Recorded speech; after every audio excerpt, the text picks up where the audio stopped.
ఏపీలో అవ్వాతాతల పింఛన్లకు పచ్చకొట్రల వల్ల ఇబ్బందులను అధిగమించేలా అడుగులు వేస్తుంది వైఎస్ఆర్సీపీ ప్రభుత్వం.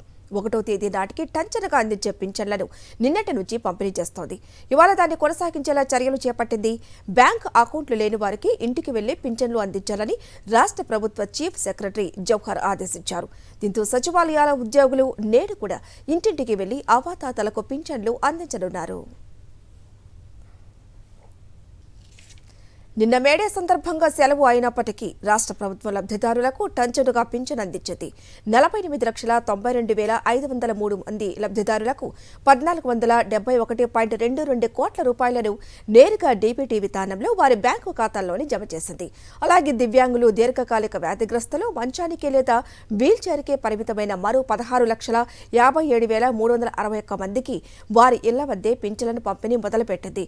ఇందుకోసం ప్రభుత్వం 474.17 కోట్లను విడుదల చేయగా నిన్న ఉదయం నుంచి ఆయా గ్రామ వార్డు సచివాలయాల ఉద్యోగులు ఇంటింటికి వెళ్లి పంపిణీ చేయడం ప్రారంభించారు.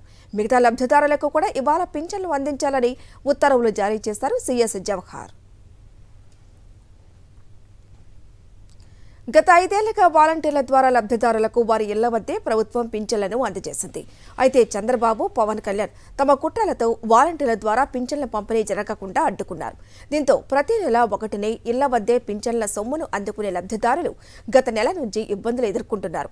ఎన్నికల సంఘం ఆదేశాలతో ఈసారి బ్యాంకు ఖాతాల్లోనే నగదు జమ చేయడంతో అవ్వాతాతలకు ఇబ్బందులు తప్పడం లేదు. తమ కష్టాలకు చంద్రబాబే కారణమని వారు మండిపడుతున్నారు. మా నమ్మకం నువ్వే జగన్, మా నమ్మకం నువ్వే జగన్, మా నమ్మకం నువ్వే జగన్.